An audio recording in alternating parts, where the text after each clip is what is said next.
Of course, when we say distinction, things that differ us from others. So, we are Reformed Baptist sa anong paraan?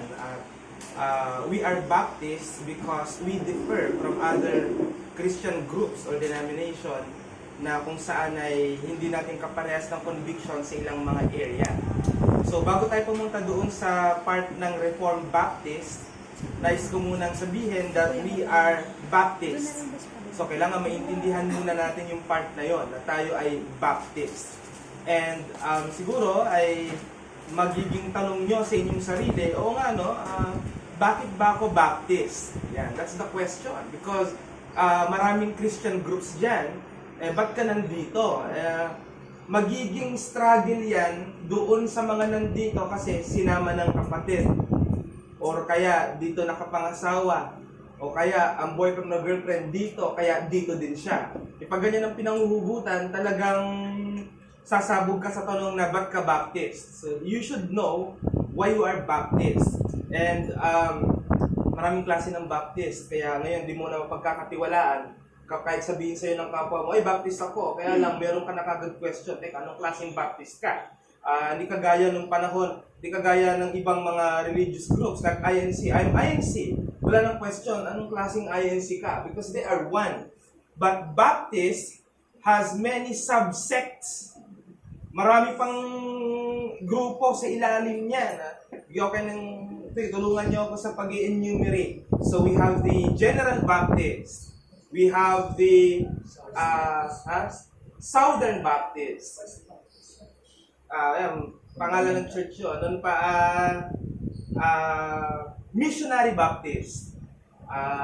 Bible Baptist, pinaka-predominant dito sa Philippines. Landmark, we came from that group. Landmark Baptist, Primitive Baptist, Conservative Baptist. Maraming klase ng Baptist. Meron pang Seventh-day Baptist. So, inspired sa Seventh-day Adventist. Kaya lang Baptist ang theology, pero nagpa-practice ng Sabbath ng 7th day. And 7th day is Saturday. So they gather themselves to worship every Saturday. So we are Baptist. Bago natin pag-usapan ng distinction, anong pinagkaiba ng Reform sa hindi Reform pero Baptist, alamin muna natin ng distinctives ng Baptist. Okay? So bilang Baptist, what differs us from others? So first point is believer's baptism. Wag na wag makakalimutan yan. You are, or I am, we are Baptist because we believe that believers only should be baptized. So believer's baptism, so we have the Baptist distinctives. And number one outstanding dyan ay believers baptism. So, isa sa distinction natin at napaka-importante bilang mga Baptist, may conviction tayo, kasama natin ang lahat ng Baptist dyan, na ang dapat lamang bautismuhan mga mananampalataya na. At yan ay may direktang opposition sa ibang group na Reformed din, pero hindi Baptist. So, ang classic example niyan ay Presbyterian. So, Presbyterian are Reformed. They are Calvinists. They are adhering to the covenant theology. And yet, their baptism is, in theology, they call it pedo baptism. Pedo means infant or bata. Pedo, baptism, of course, to baptize. And as Baptists, we are credo Baptist, which means according to what is written, according to what's in the Bible, so that is what we hold on to. Ang dapat lang bautismuhan, mananampalataya lang. Kaya number one mo yan hahanapin when a church is professing to be Baptist. Parang ang weird na Baptist yung pangalan ng church and they are practicing infant baptism. That's one of the outstanding distinctions. Pag sinabing Baptist, we reject infant baptism. Hindi naniniwala doon. Hindi na ako magbibigay ng biblical kaya lang very summarized. Wala tayong nakita sa New Testament na ang infants ay binautismuhan.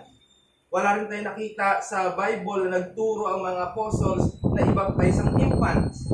They are clinging to the verse that when they heard the gospel, they were all baptized, all in the household. At ang kanilang sinasabi, wala bang bata doon? So, hindi yon. Wala naman sinabi doon infant na exact. So, maraming mga dyan, infant baptism tested, pakibasa ako. Meron akong book, pwede niyong hiramin, pero napakaganda ng ng turo na yan. So, believers baptism is isa sa mga nagpapalapit sa atin ng mga Baptist. So, di ba natin pinag-uusapan ng reform, no? Lahat ng Baptist, hindi nagpa-practice ng infant baptism. Napakaliwanag niya. Second outstanding distinction is the autonomy of the local church. So, Baptist ka, alam mo yan, no? Lalo na sa mga landmark. So, autonomy of local church. Dito, nire-reject natin ang idea ng dalawang sistema ng church government na umiiral sa Christendom. First is Episcopalianism. Yan ang pinapractice ng Catholic Church at ng Church of England na may hierarchy. May pinakamataas, may mas mababa doon, kaya nga may reverend, most reverend, may bishop ang diocese, tsaka pala ng mga pastoral. So, ang Baptist, hindi nagpa-practice ng ganyan. Sa Baptist, ang church government ay congregational. So sa part naman ng Reformation Circle, ang isang ino-oppose natin ay yung Presbyterianism, na kung saan city churches and yung mga churches na yon bumubuo ng classes or board of pastors na sila yung tinatawag na may power. So unlike sa congregation that we select our own pastor in the church, Presbyterianism, the board of elders supplies the pastor to the church. So may pakialam, may say yung ibang church sa ibang church.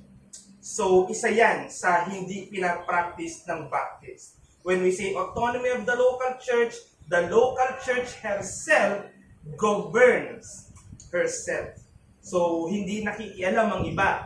May pastors yan, may pastors, may deacon or deacons yan, at may church yan na binubuo ng mga baptized believers, sila ang nagpapatakbo ng lahat ng affairs ng church. So, malinaw yan dahil naging practice din yan ng mga New Testament, specifically sa Book of Acts. All the affairs of the local church are within themselves sa church na yun. So, autonomy of the local church. Individual soul liberty. Isa to sa napaka-importante din. So, pinag-uusapan pa lang natin lahat ng Baptist. So, bati pa natin sila sa part na to. No? So, individual soul liberty dahil we deny yung pag-i-impose ng state religion.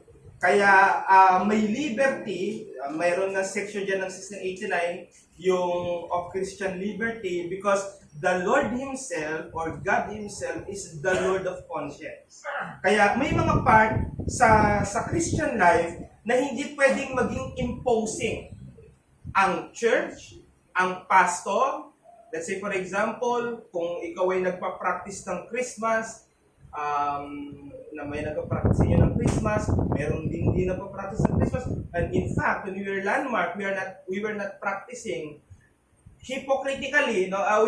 We were not practicing Christmas, kunyari, hindi nagpa-practice, pero pag sa bahay, ang saya-saya, diba? So, pinangatawan na natin, meron yan, no? Kasi ginagawa So, though hindi siya official sa church natin, walang nagsasabing may Christmas tayo. But if you do, and your conscience can carry it, then so be it.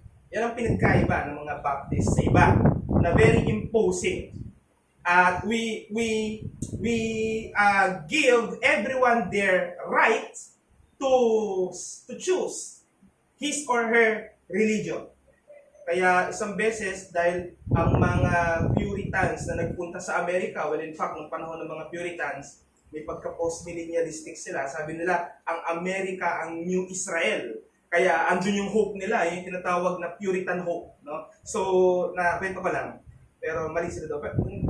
Di naman mukhang Israel yung Amerika, di ba? Di ba? Mukhang Gomorrah uli, di ba? So, may nagsulong na dahil puro mga Baptist, ang daming Baptist sa Amerika. Well, in fact, the largest Christian group today in the US is Southern Baptist. Kaya religion yan ng mga Amerikano, yung Baptist. Noong panahon na tinatatag ang Amerika mula sa pagkakakolonya sa Britain, may nagsulong na gawing state religion ang Baptist. Pero Baptist pastors reject. Let people select their own religion. That's the death of the world to the Baptist. Dahil tayo ang sumira ng ganyan. Na, wag ka dyan sa bansang yan. Katoliko yan. Papatayin ka dyan, pag-protestante ka. Ganun dati eh. Nung panahon ng Renaissance, ng panahon ng Reformation. Kahit ang mga reformers. Dyan sa baluarte ni John Calvin sa Geneva, puro mga Presbyterian dyan. Pagka pumasok ka dyan na hindi ka Presbyterian, pugot ang ulo mo. Kaya nga si Michael Servetos, di ba, ganun na nangyari sa kanya. Tinutugi siya ng England dahil nung panahon ng England ay bumalik sa Catholicism. Ano siya? Anabaptist. So, akala niya, pag pumunta siya sa Geneva, Switzerland ngayon, pumunta siya sa Geneva, bibigyan siya gagawin siyang refugee doon. Kaya lang, sabi sa kanya ni John Calvin, huwag ka nang tutuloy ha. Pag tumuloy ka, alam mo na mangyayari sa'yo. Tumuloy, may pinatay. So, yan ang utang ng mundo sa atin ngayon, yung individual soul liberty. So, another thing is 2 officers. Dito, very, very important ito. Walang ibang kinikilala ang Baptist na officers, kundi pastors and deacons. Let me reiterate. Hindi pastor and deacon. Pastors and deacons. Dahil design ng New Testament Church to have a plurality of elders. So, ang nawawala ngayon sa mga Baptist, dahil sa ibang grupo ng Baptist, yung akala na one church, one pastor. Mali yun. I mean, hindi siya mali dahil ganun sila, kundi kung akala nila yun yung kalubusan na nun, mali sila doon. Hindi one pastor, one church. One church can have many pastors. Right? Pero hindi pwedeng ang isang pastor, many churches. Yun naman ang mali. Dahil marami, ang pastor, may hinahawakang maraming church. Parang kala mo doktor. May clinic doon, may clinic dito. Diba? Pag Thursday, nandun. Diba? Pag Thursday, nasa general. Kaya, walang pakialam. Pag Friday, nasa St. Luke's. Kasi bayad siya doon. Kaya, nilulubos niya yung servisyo niya. Yan nakakalungkot sa medical system na. So, dalawa lang, tinigil natin. Pastors and deacons. And I think the last is separation of church and state. So, nagkakasundo lahat ng Baptist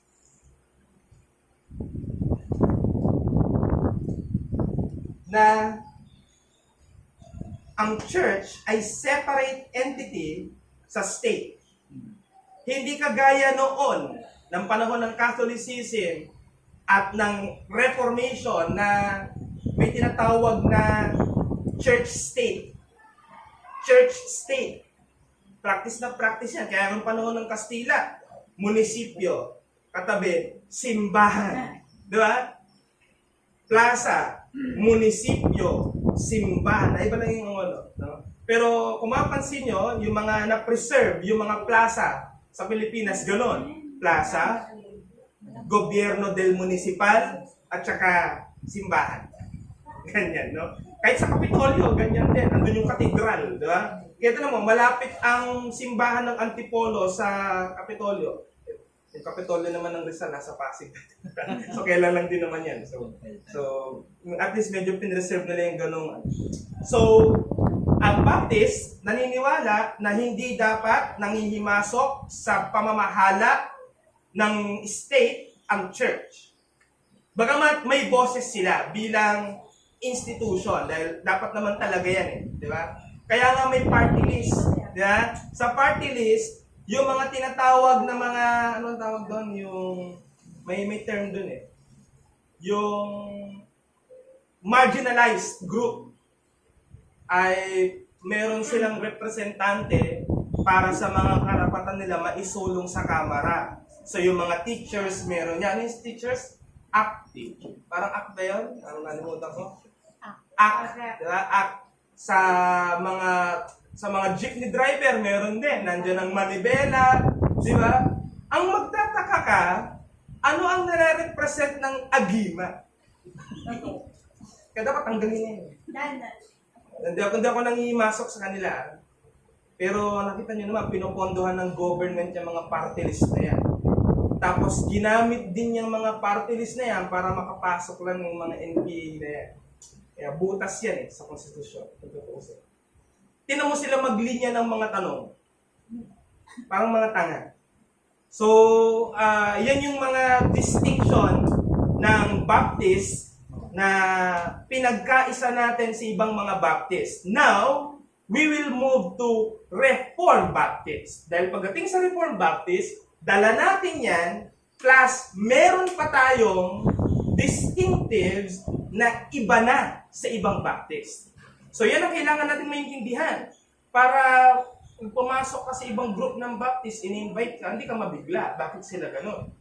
Right? So sa mga nandito na itong gantong setup, so pwedeng mayroong kayong mga question pag uma-attend tayo sa mga churches na wala pa sa Reformed Baptist conviction. And now, we will be speaking about the distinctives of the Reformed Baptist.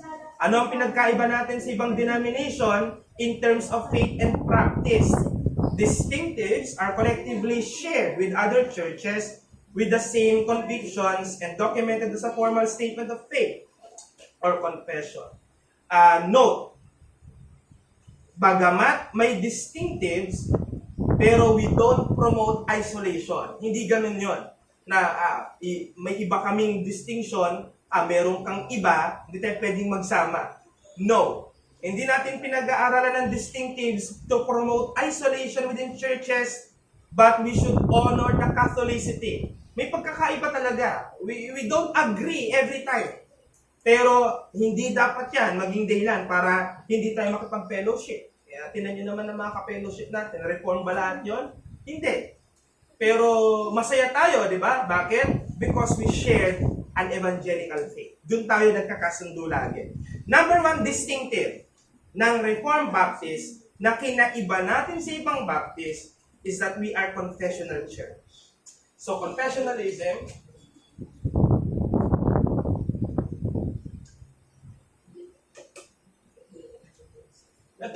ito, marinig nyo, sinasabi ng maraming Baptist, Bible alone kami. Tama? Bible alone din naman tayo, di ba?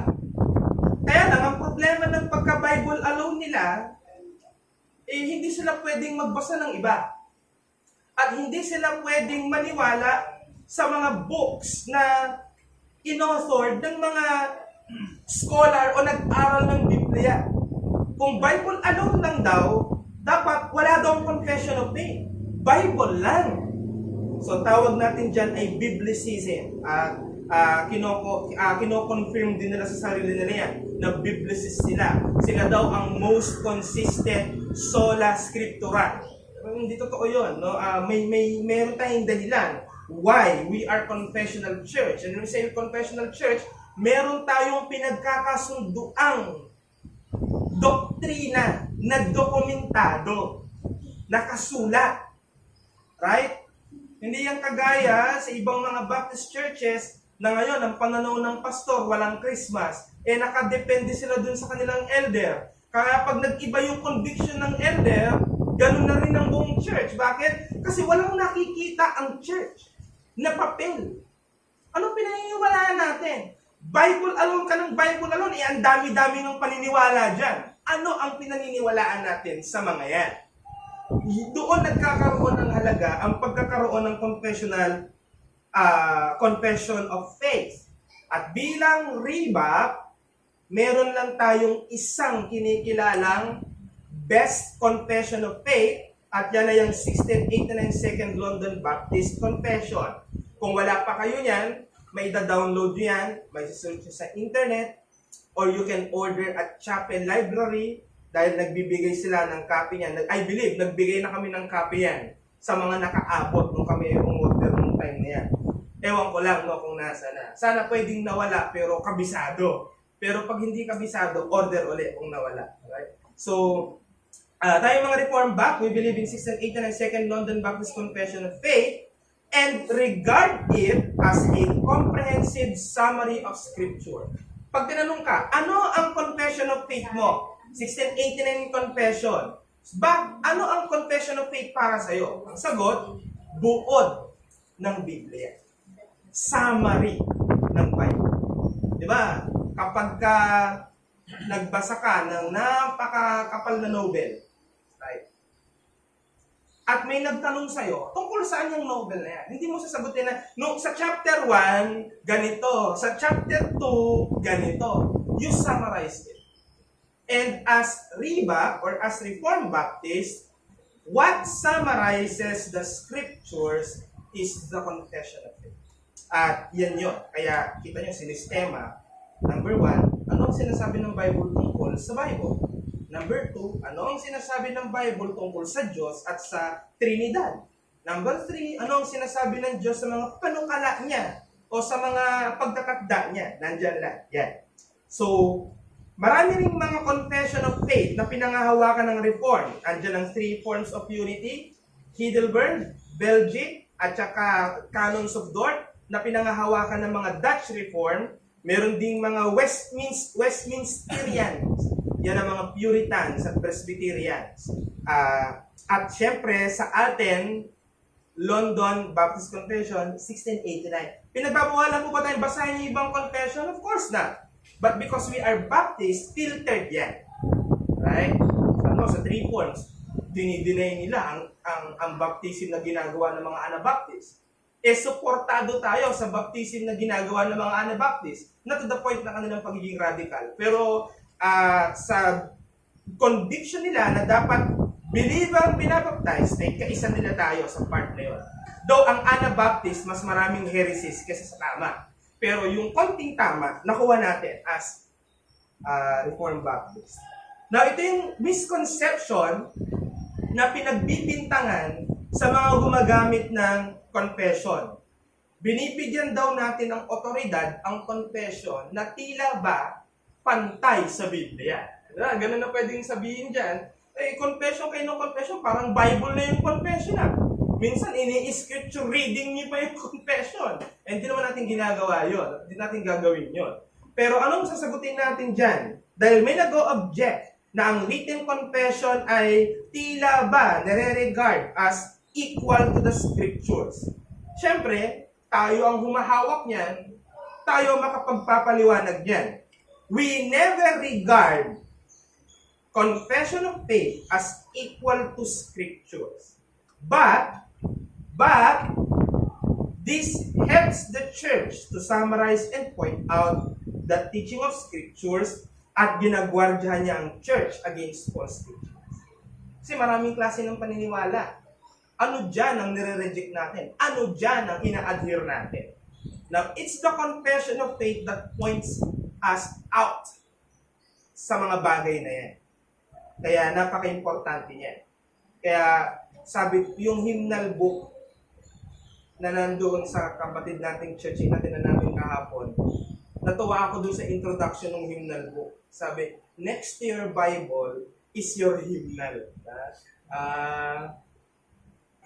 Medyo na-shock ako, pero naalala ko dati para, di ba, may ganun tayong persuasion.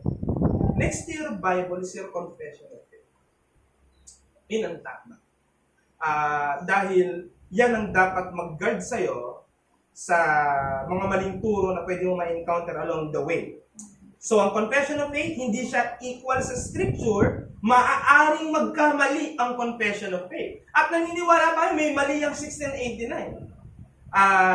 Tayo ay substantial lang. Sabi, hindi tayo absolute adherence. We are substantial adherent. Anong ibig sabihin nun? Yung pinaka-substance ng bawat chapter ng ating kinukuha. We don't believe yung sinasabi ng 1689 na ang Pope ang Antichrist.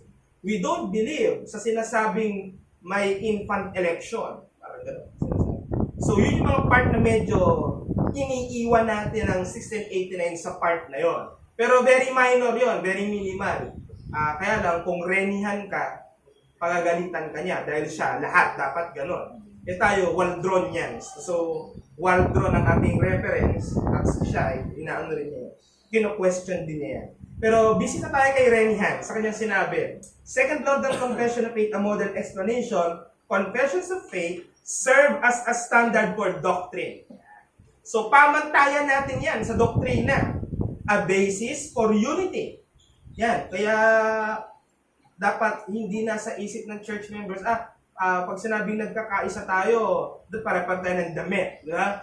Hindi yun ang standard. Yan ang problema sa walang confession eh. Naghahanap ng ibang basihan para sa unity. Na ang problema, nauuwi sa uniformity. Ang unity ay hindi uniformity. Unity of doctrines. And what is the standard of our doctrines? The confession of faith. Sabi pa rito ni James Renihan, a basis for unity and a means of maintaining the purity of the church teaching. Hindi sila equal sa scripture, but they are valuable tools that summarize and systematize biblical truth. Ang point dyan, ang nakasulat na confession of faith, malinaw siyang tumitindig sa doktrina na dapat i-maintain ng church at dapat pagkaisahan ng church. Kapag walang written confession, ang church ay prone na mahulog sa mga errors at ang mga miyembro ay walang accountability. Bakit? Wala naman nagsabi anong standard dito. Bakit nyo ako pananagutin? Yan ang magiging problema. Kesa sa meron tayong confession of faith. May papasok dito. Unity. Hymnal din daw ang conviction niya. Magsusuot daw siya ng dress. Right? Kaya lang di daw siya naniniwala sa Trinity. Anong say natin doon?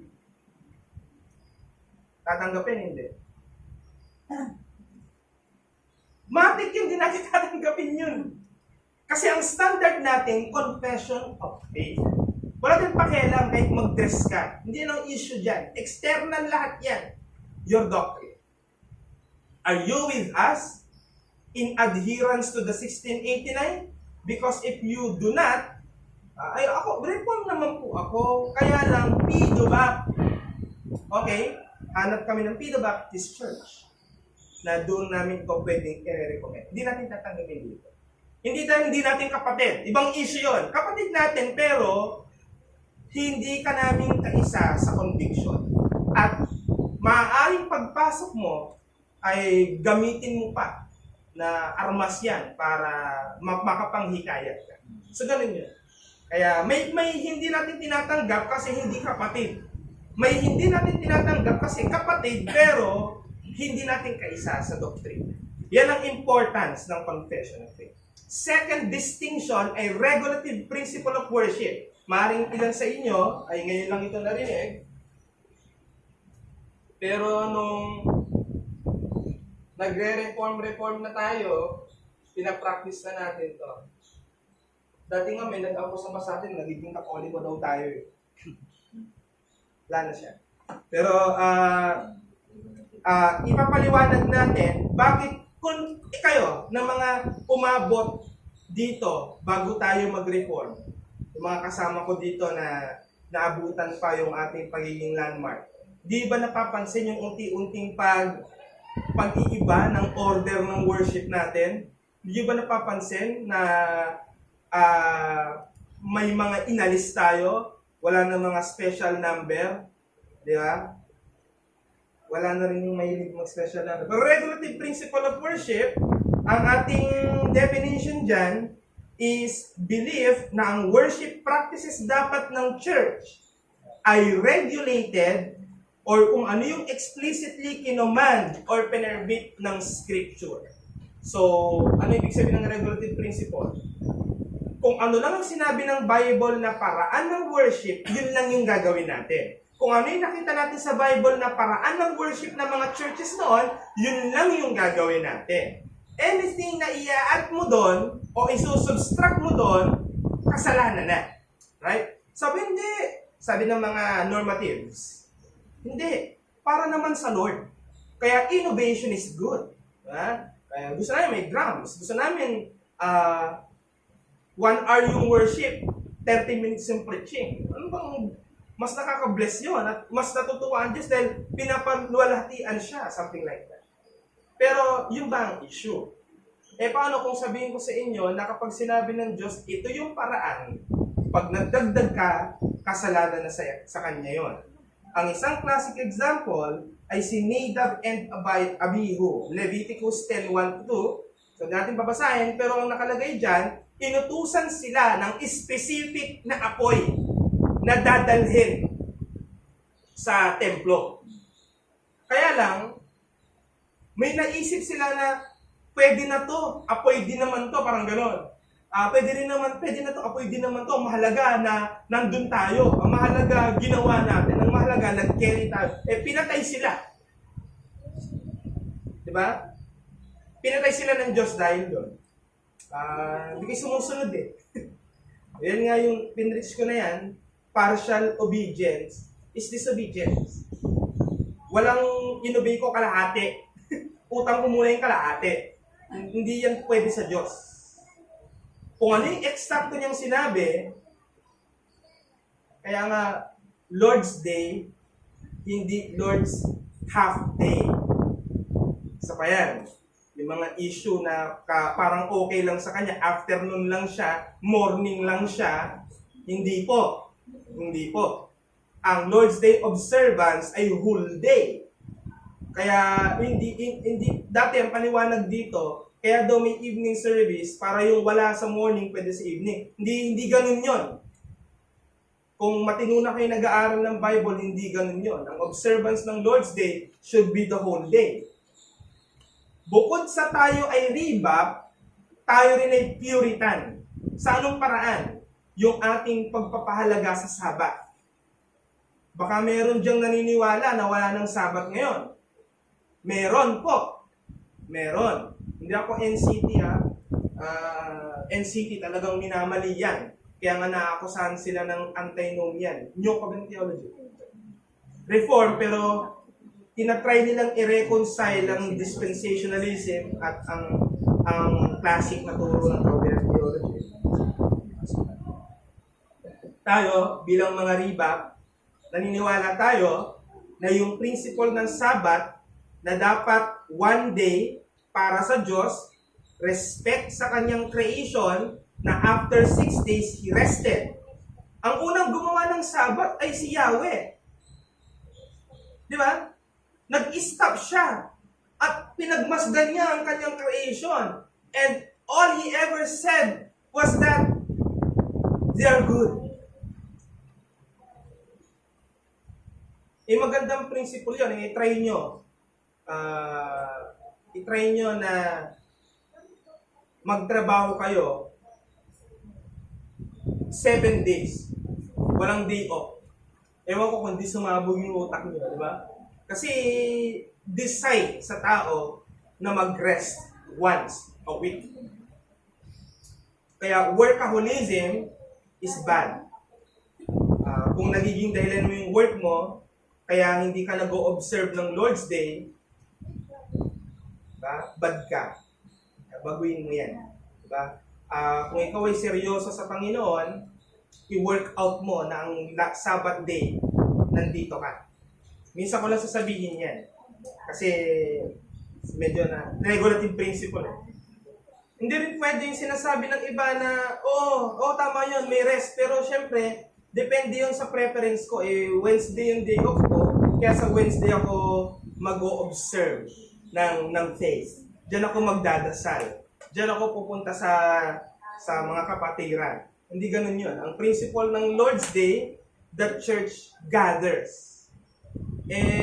Ay impossible yon kung iba-iba kayo ng gustong araw ng pag-worship. Kaya dinedicate ang Lord's Day, first day of the week, na new Sabbath ng church. Kasi ang old Sabbath, Saturday. Right? Pero mula nang nabuhay si Jesus, lahat ng gathering nila, first day na, inurong na. From 7 to 1st. And from then on, ay every time na nag-gather ang churches, particularly sa Book of Acts, they gather every Lord's Day. And that's Sunday. So, may Sabbath pa rin. May Sabbath pa din. Nasa Sabbath, nagre-rest tayo. Rest to eh. Diba? Rest ito. Pinapahinga mo yung physical mong katawan sa mga kamunduhan. Take note, pag sinabi kong kamunduhan, hindi kagad masama. Hindi masama. Gumagawa ko ng mga makamundong bagay. Sabihin sa'yo ng iba, Christian ka na. Yung nga yung problema eh. Binigyan ng distinction ng mundo at ng spiritual. Wala dapat ganun eh. Kamunduhan, ibig sabihin mga bagay na material, temporal. Hindi kagad masama yun. Masama pag sumali ka na at ginawaan mo na ng kasamaan. Doon nagiging masama. Tawag natin din adayatora na hindi naman holy, hindi rin unholy. Right? So, when it comes to regulative principle of worship, mahigpit dyan ang ribak. Hindi tayo magpa-practice ng hindi nire-regulate ng scriptures. Kaya kinokontra natin ang normative view sa part na yan. Ano ang defense natin bilang mga Reformed Baptist sa mga normatives? Ang Bible ang may final authority sa way ng ating worship. Kaya kung ano lang ang sinasabi ng scriptures, any attempt to go beyond can be harmful and dangerous to believers. Ano sabi ng 1 Corinthians 4:6? Sabi ni Apostol Pablo, matuto kayo sa amin na huwag kayong hihigit sa bagay na nasusulat. Sinabi ng Diyos, papurihan mo siya sa salmo at awit. Para sa iyo, ang rap, pwedeng worship. Kasi innovation po, para mas matuwa ang Diyos.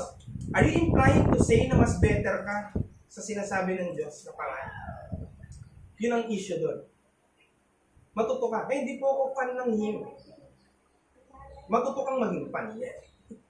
Kasi it's not about your taste. It's about the preference of the Lord. It's about God's desire to be worshipped. Yun yun. Para matanggap mo, alis ka sa eksena. Huwag mong tanungin ano gusto mo. Ano ang gusto mo, Panginoon? At turuan mo ang puso ko, magustuhan ko yan. Mahalin ko yan, mga bagay na mahalin ko. Ang problema ngayon sa church, may nagrarap, kasi nga normative eh. Kaya ako na maisip ng church na parang pragmatic ang kanilang reasoning, pragmatic. Ano yung nag-work, yun yung tama. Kapag ka nagpa-feeding program, dumadami sa loob ng church. Because it works, yun yung tama. Pragmatism yun. Tayo bilang mga sola scriptura believers, hindi man nag-work yung ginagawa natin as how we observe outside, ito lang ang tatandaan natin. Yung genuinity. Totoo ba yun? Yung mga pumapasok sa church dahil sa feeding program, converted ba talaga yung mga yun? Versus sa hindi man ganoon kabilis ang pagdami, pero sure tayo na pumapasok, natataniman ng totoong ebanghelyo. It's not about what works externally, but what works internally is spiritual. Dinala ba yan dito ng salita ng Diyos? Yun dapat yun. Dinala ba yan dito ng salita ng Diyos? Kaya natuwa ako, nag-online Bible study tayo. Wala naman tayong pagbibigay-bigay ng pera o pagpapamerienda. May nakapasok dahil doon. Kaya ngayon, tumaas din yung, yung standard. Ganun pala. Buusan ako ng pera sa kakalibre-libre. Kuya, doon tayo. Nagdipo, di man na. Yeah. So, so, dito tayo, balik tayo dito. Ano lang yun? Mode in academic lang yun. So, prescribed worship order in the church. Ito dapat yung ginagawa sa church. Number 1, public prayer or corporate prayer. Ginagawa ba natin? Yes. Yan, tama. Second, public confession of sins. Ginagawa ba natin? Tuwing kailan? Lord's Supper. We confess our sins as a church. Ginagawa yan ng mga New Testament believers. Third is scriptural reading. Are we reading the scriptures? Oh yes, we do. Fourth, exhortation. Gumagawa nito, kalimitan ay song leader. Yung kanyang pag-exhort sa atin na mag-worship, yung pag-exhort sa atin to listen very attentively sa preaching. Fifth is public or congregational hymn singing. Mapapansin nyo sa mga rebap, walang church choir. Kasi ang problem doon, church choir lang yung kumakanta, hindi yung church. Tayo, we sing as a church. Kaya yun yung choir. Kaya minsan mapapansin nyo sa mga rebap, minimize ang voice ng song leader, di ba? Para marinig ang buong church. So, ang highlight, ang congregation ang kumakanta. 6 is expository preaching. Napakaigpit ng mga rebap dyan. Ang preaching dapat expository. Ano ba muna ibig sabihin ng expository? Dati kasi ang definition ng expository dito, buong chapter daw pinipreach. Hindi yun. Merong buong chapter pinipreach, pero hindi naman exposition eh. Ang exposition is you are faithful to the text. Lahat ng sinasabi ng text mo, you preach it. Hindi ka, gusto ko ituro tungkol sa love. Tapos saka ka mag-iisip ng verse tungkol doon. Tapos turo ka. Hindi gano'n ang expository. You have the text, you empty your mind, you read your text, you study it, whatever the text is revealing to you, you preach it. That's expository. Wala ka munang idea kapag tumingin ka sa text. Hindi yung, meron akong kapatid, nakita ko, nagbe-beach. Naka 2 beats. Yan. Tukunin ko lahat ng verse. Babalatan ko to sa Sunday. Alam mo na yun, diba? Alam mo na kagad yun pag gano'n. Pero pag sa text, matamaan man siya, wala siyang magagawa. Bakit? Nasa text. Nasa text. At isa pang na-appreciate natin sa mga rebap, which is we do series of preaching. Series. Sabihin, kagaya ng ginagawa ni Pastor, buong book of John.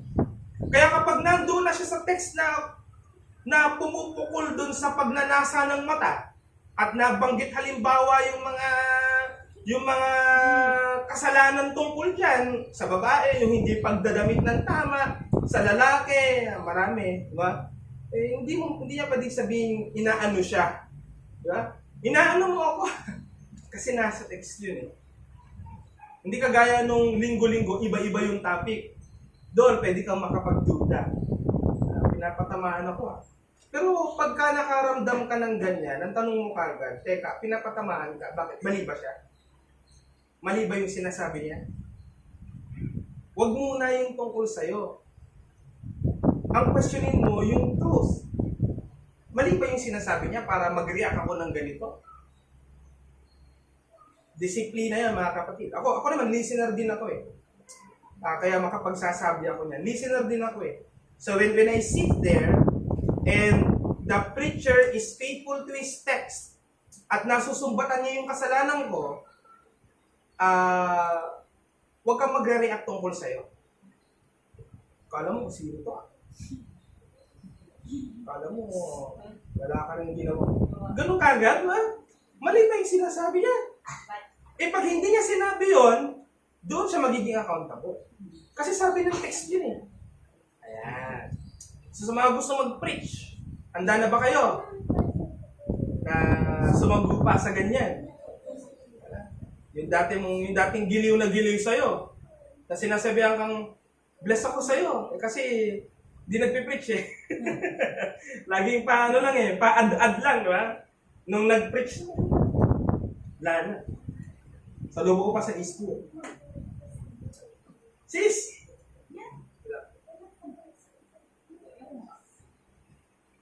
kayong mata. So, third is covenant theology. So, covenant theology, last part is naniniwala tayo na ang interpretive framework na tumitingin sa God's redemptive plan ay covenants.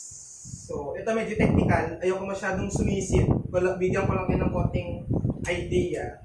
So, you read that whole matter sa bahay nyo. Pati yung mga nilagay ko dyan text. Dito tayo magsimula. Dinideny natin ang dispensational view of redemptive history. Ano ba yung dispensational? Naniniwala ang mga dispensationalist na iba-iba ang paraan ng Diyos ng pagliligtas sa bawat panahon. Iba ang kaligtasan ng Old Testament. Iba ang kaligtasan ng New Testament.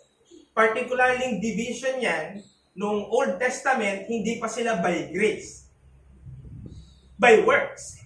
Kaya ang salvation nila doon, by works. Yan ang turo ko nung dispensational pa ako. Minsan, nung conclusion ko pa, pasalamat tayo sa Panginoon. Dahil nasa church age na tayo. Yan, term natin dati. Tayo ay nasa dispensation under grace. Diba? Sa panahon natin, pag-accept na lang sa ginawa ni Christ ang kaligtasan, hindi na tayo susunod sa 10 Commandments. Sarap. Mali pala yun. Mali yun. Ang 10 Commandments ay morally binding sa New Testament. Kaya kailangan pa ninyang sundin. Ang pinagkaiba lang ng New Covenant people, tayo yon, is that malinaw na sa atin ang nag-fulfill no, ng ating Panginoong Jesucristo at yung paggawa natin ng 10 Commandments is not for salvation but for God's glory. Because that is what glorifies God. Yung ino-obey natin ang kanyang moral standard. So, ang dispensational nag-fail dyan sa part na yan. Ang paniwala nila, hindi umubra yung law niya sa tao, nabigo siya, kaya umisip siya ng paraan at binigay niya si Jesus Christ. Ang kagandahan sa dispensational list, hindi sila heretic. Why? Because they still preach that salvation is by grace through faith in Christ. Yun yung mahalaga doon. Ang problema, isa pang pagkakamali nila, papunta na sila doon. Sa damning heresy.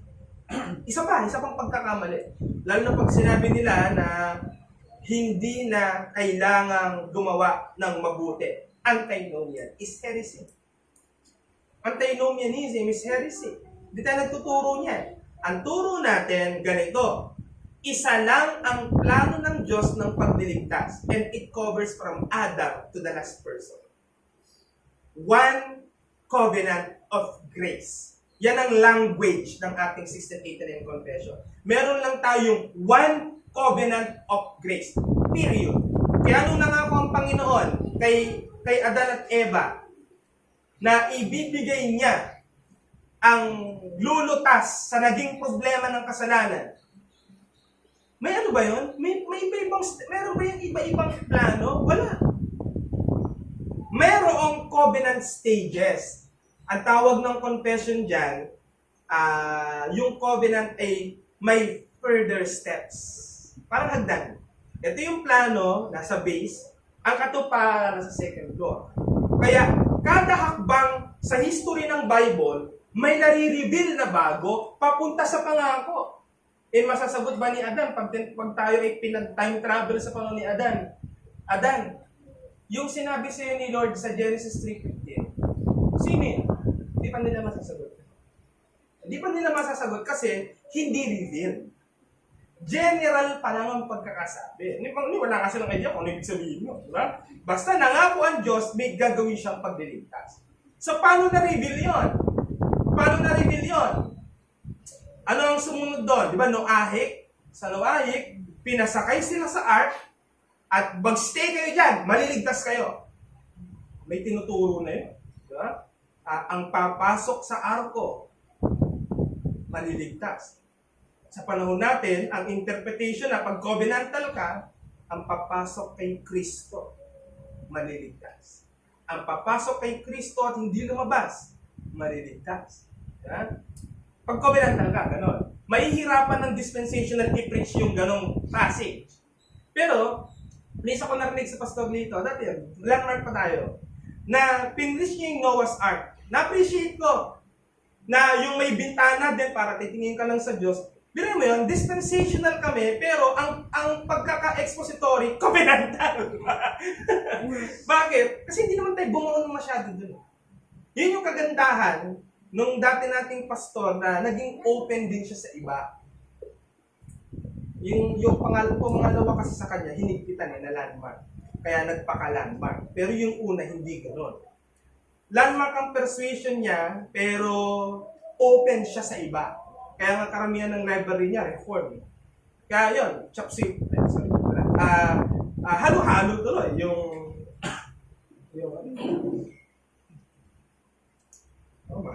Mare. So, after ni Noah, si Abraham.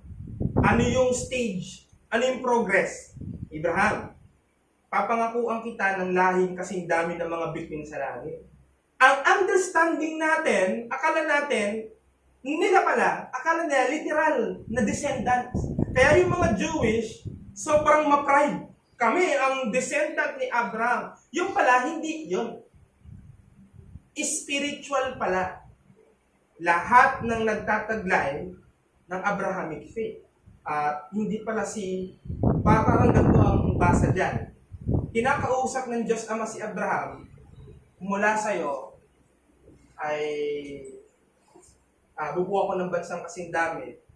Pero pala, yung sa'yo na yon, hindi si Abraham. Si Jesus.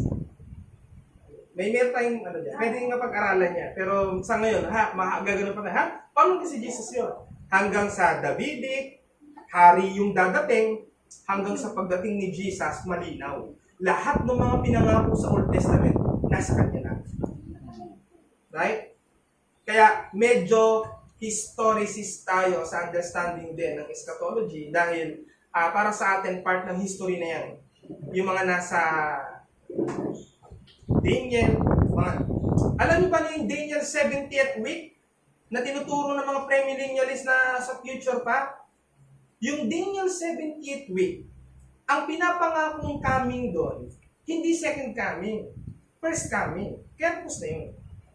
Kaya hindi ka natitingin doon sa minor prophets tapos i-reference mo sa second coming. Kasi first coming yun, karamihan doon. So, ganun ang understanding ng covenant theology. Para hindi ka malito, isa lang ang plano ng Diyos ng pagliligtas at pinangako niya yan kay Kristo. Sa pagsusugo kay Kristo. Kaya ang kaligtasan ng Old Testament saints at ang kaligtasan ng New Testament saints, lahat ay Christ. At isa pang dinidin ng covenant theology na tinuturo ng dispensationalism, dalawa ang tao ng Diyos, Israel at Church. Pero anong sabi ng Galatians 6:16? The Church, which is the Israel of God. So hindi sila magkaiba. Ang Church, ang totoong Israel ng Diyos. Yung nakikita ng Israel, artificial yan. Ginawa na ng Amerika yan. Wala namang Israel eh. Ang tagal nang nawala ng Israel. Ang last na Israel, yung huling hari ng Babylon. Pagkatapos nun, Palestine na yan. Kaya hindi mo masisisi yung mga Palestinian. Kaya nagalit sila sa mga Israel. Kasi ang tagal na nilang lupa yon. Ang Israel ay nag-diaspora yan. Kalat-kalat. Kaya nga nung panahon ni Nehemiah, nahirapan siya pabalikin lahat eh. Babalik. Pero hindi na as Israel, kundi part na ng isang Roman province, Judea. Wala nang Israel. Palestine. Nangyari ang Amerika, World War II, ang Amerika, bida, binalik sila lahat dyan. Ang problema, ang mga Israelites ngayon, hindi na pure. Hindi na pure. Kaya kung pag-uusapan natin ng Israel na striktong, di ba noon, ang mga pure na Israelites na nag-asawa ng mga Syrians at ng ibang mga grupo, di ba sila yung mga naging Syro-Phoenician, Naging Samaria. Kaya yung Samaria, Israel, Kaiseria, Samaria, nasa gitna yung Samaria eh. Pag magjo-journey ang mga Israelita, iniiwasan yun. Bakit? Mixed blood. Ayaw namin dyan, mixed blood. Kaya medyo mistisa yung yung nakausap ni Christ sa John 4, yung babaeng nasa well.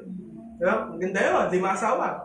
So, halo na kasi. Ang totoong mga Israelites, mga maiitim.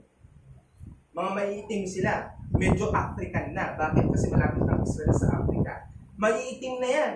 Kaya nga yung mga Nazarite, di ba si Samson? Negro yun. Ganyan ang mga totoong pure-blooded na hindi kagaya nung pag pinarada si Jesus dyan, mukhang European. Di ba? Hindi ganun ang itsura ng mga pure. Kaya nga, di ba, sabi nung Samaritan kay Jesus, bakit ka nagkikipag-usap sa akin? Samarian ako. Pure ka. Alam nila yun eh. Alam nila yun. Ito na mo naman na si Benjamin Netanyahu pa lang eh, yung Prime Minister, hindi naman mukhang Israelita. May blood, pero hindi pure. Kung maniniwala ka sa mga dispensational state, yung mga totoong people of God, paano pa magiging people of God yan, hindi na yan pure? Yan ang hinihingi eh. Pag naiintindihan niya na, hindi na Israel yan, gawa na ng Amerika yan. Kung totoo, Israel as a state. Pero yung Israel sa panahon ni Haring David, panahon ni Solomon, wala rin. Matagal nang nawala yun. Ang hope ni John MacArthur, mababalik yon. Ang fulfillment ng Davidic Kingdom ay kapag si Jesus ay bumalik, tapos maghari na. Ang Reform, amillennialist in particular, Christ is now reigning partially. May already, di ba? At not yet. Sa not yet, yung dadating na siya, magpapakita na siya, appearing parousia, di ba? Magpapakita na siya, at aangkinin niya na lahat. Pati yung mga hindi nagpapasakop sa pag-aari niya, wala na silang choice kundi to bow down sa kanyang pag-aari. Kaya pati sa impyerno, nagdini-display ang pag-aari ng ating Panginoong Hesus. Every knee shall bow, kahit sa impyerno. Bakit? Kasi walang teritoryo sa sangsinuko na hindi pinag-aharian ng Panginoong Hesus. So we should be challenged to aim for a higher view of church unity by adhering faithfully to the 1689 Confession of Faith as the best summary of Scriptures. So mga kapatid, kung may mga binabasa kayo, anumang book, pero hindi pa kayo ganun ka-confident sa knowledge nyo about sa ating confession, bagamat pinag-aaralan natin Sunday by Sunday, mag-advance reading na rin kayo. You should know what we believe. Ganyan, may ka-fellowship tayo. Bagamat sinasabing 1689 sila. Wala ring masamang questioning mo. Wala namang nasa 1689 kayo. Maaring nagpapa-akay kami. Pero, syempre, naiintindihan din namin ng 1689 convention. At pag naiiba kayo, ay baka kayo kailangan manumpa. Hindi ko sinasabi gano'n. Pero, hindi, china-challenge, hindi porke gano'n na ibig sabihin na sila ang magsasabi ano yung dapat maging pamantayan natin. Nandun tayo para kilalanin nila.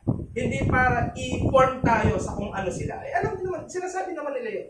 Baga ganun lang yun. Para pag may lumapit din sa atin, ganun din ang gagawin natin. Baka sasabihan natin. Baka kayo ang di na nakatunto sa society na, di ba? Ano sinasabi. So, any question?